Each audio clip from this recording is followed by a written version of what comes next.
नसरापूरच्या घटनेत पोलीस घटनेचा निषेध करणाऱ्या आंदोलकांच्यावरच लाठीचार्ज केला आणि एसपी सांगतात की लाठीचार्ज केला नाही. त्याचे व्हिडिओ पण आहेत. नाही, आता शेवटी व्हिडिओ बघितले आणि जी पीडित मुलगी आहे आणि दुर्दैवाने तिचा मृत्यू त्या ठिकाणी झाला, त्यांच्याच वडिलांना कॉलरला पकडून कुठेतरी साईडला केलेलं आपण सगळ्यांनी व्हिडिओमध्ये तिथं बघितलेलं आहे. आमचं हेच मत आहे की राजकीय दृष्टिकोनातून एखादं आंदोलन होत असेल तर मग आमच्यासारख्या व्यक्तींवर कारवाई करणं, लाठीचार्ज करणं आम्ही समजू शकतो.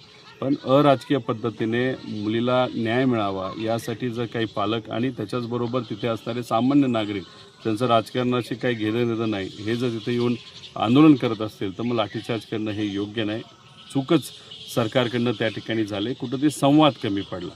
त्याच्याचबरोबर लोकांची अपेक्षा होती की अशी एखादी घटना जर आपल्या महाराष्ट्रामध्ये घडली असेल, ते सुद्धा 3 वर्षाच्या चिमुकलीवर, आणि तो जो कोणी होता तो 2दा ऑफेंडर होता, म्हणजे 2दा त्यांनी चूक तिथं केली होती आणि तिसऱ्यांदा चूक करून त्याच्यात ती मुलगी दुर्दैवाने त्या ठिकाणी मृत्यू झाला. याच्यात लोकांची अपेक्षा होती कोणी ती सिनियर व्यक्ती तिथं आलं पाहिजे. ठीक आहे, पालकमंत्री आल्या, त्यांनी चर्चा केली, पण लोकांची मागणी होती मुख्यमंत्र्यांनी वेळ काढावा. आता तिथं असणाऱ्या पीडित कुटुंबाला भेटायला मुख्यमंत्री साहेब दुर्दैवाने तिथं आले नाहीत, नाहीतर दुसरे उपमुख्यमंत्री जे आहेत एकनाथ शिंदे साहेब ते तिथं आले नाहीत. आणि त्याच दिवशी जेव्हा लोकांची मागणी होती त्याच दिवशी संध्याकाळी एका लग्नाच्या कार्याला अहिल्यानगरला त्या ठिकाणी जात असतील तर मग कुठंतरी एक वेगळा संदेश दुर्दैवाने त्या ठिकाणी जातो. पीडित परिवार म्हणतोय आमच्याकडे आमच्याशी संवाद साधा, आणि मग तिथे यायला तुमच्याकडे वेळ नाही. पण एखाद्या लग्न कार्याला जाण्यासाठी तुमच्याकडे वेळ असेल मग तुम्ही संदेश काय देताय असा प्रश्न त्या ठिकाणी निर्माण होतो. त्यामुळे आपण सरकारमध्ये असताना, वागत असताना त्या पद्धतीने त्या ठिकाणी वागणं पण तितकंच महत्त्वाचं आहे. जिथं तो कार्यक्रम होता लग्नाचा, आम्हालासुद्धा तिथं आमंत्रण होतं, पण एका बाजूला आम्ही जेव्हा एका पीडित परिवाराबरोबर प्रामाणिकपणे तिथं उभं राहतो आणि संध्याकाळी जाऊन एका लग्न कार्यालयाला जातो, हा संदेश देणं हे चुकीचं आहे. त्यामुळे समाजामध्ये वावरत असताना राजकीय दृष्टिकोनातून आपण जबाबदारीने वागलं पाहिजे असं मला तरी तिथं वाटतं. लाठीचार्जच्या चौकशीची मागणी करणार आहे. आता या सरकारमध्ये चौकशीची मागणी करून होतं काय?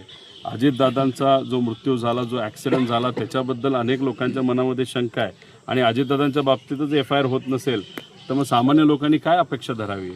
तिथं जेव्हा मी पीडित परिवाराला तिथं भेटलो, त्यांच्या आसपास असणारे त्यांचे मित्रपरिवार आहेत, त्यांचंसुद्धा हेच म्हणणं होतं, आम्हाला खरंच न्याय मिळेल का?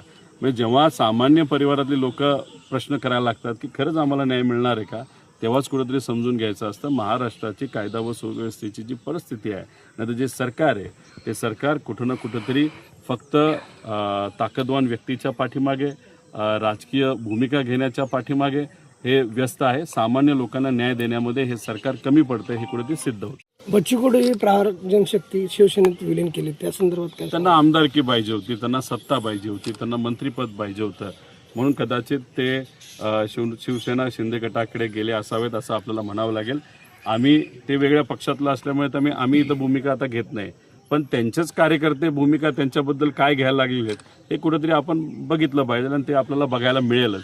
पण आमचं एवढंच मत आहे की शेतकरी व इतर जे शेतकरी नेते आहेत त्यांनी सगळ्यांनी मिळून, बच्चू कडूंनी मिळून एक शेतकऱ्याच्या हितासाठी कर्जमाफी व्हावी यासाठी नागपूरला एक मोठं आंदोलन तिथं उभं केलं होतं. आम्ही सुद्धा पाठिंबा दिला होता. त्यांचं उपोषण होतं, त्याला मी स्वतः तिथं गेलो होतो.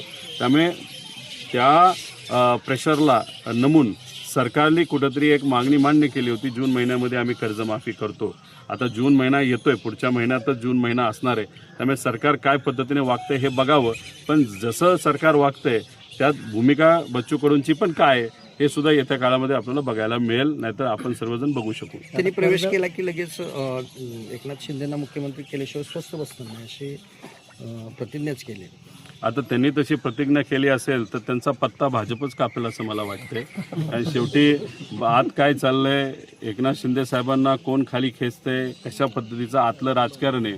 आता आपण कराडमध्ये आहोत आणि साताऱ्यामध्ये काय घडलं हे दुनियेने त्या ठिकाणी बघितलेलं आहे. म्हणजे पोलीस डिपार्टमेंट कोणाच्या मार्गदर्शनाखाली चालतं तर देवेंद्र फडणवीस साहेबांच्या. ते कोण आहेत तर होम मिनिस्टर आहेत आणि या राज्याचे मुख्यमंत्री आहेत. आता तिथं समीकरण जे होत होतं ते अजितदादांच्या गटामध्ये आणि एकनाथ शिंदे साहेबांच्या गटामध्ये समीकरण होऊन एक अध्यक्ष त्या गटाचा तिथं होणार होता.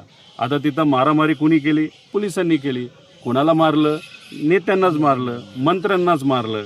आता आंदोलन करत असताना दुसऱ्या दिवशी एकनाथ शिंदे साहेबांच्या सर्व नेत्यांनी आणि आमदारांनी आंदोलन केलं आणि मग अजितदादाच्या गटातून किती आमदार तिथं होते तर एकच, कोण तर मकरंद आबा होते, म्हणजे मंत्री होते असं मला कळतंय. बाकी कुणीच तिथं आलं नाही. त्यामुळे कुठं ना कुठंतरी भाजप ताकद कोणाची कमी करते हे कळलंय. त्यामुळे बच्चू कडूंनी तिथं भूमिका मांडली असली तर मला असं वाटतं की त्यांना मंत्रीपद आता काय मिळेल असं मला तरी त्या ठिकाणी वाटत नाही.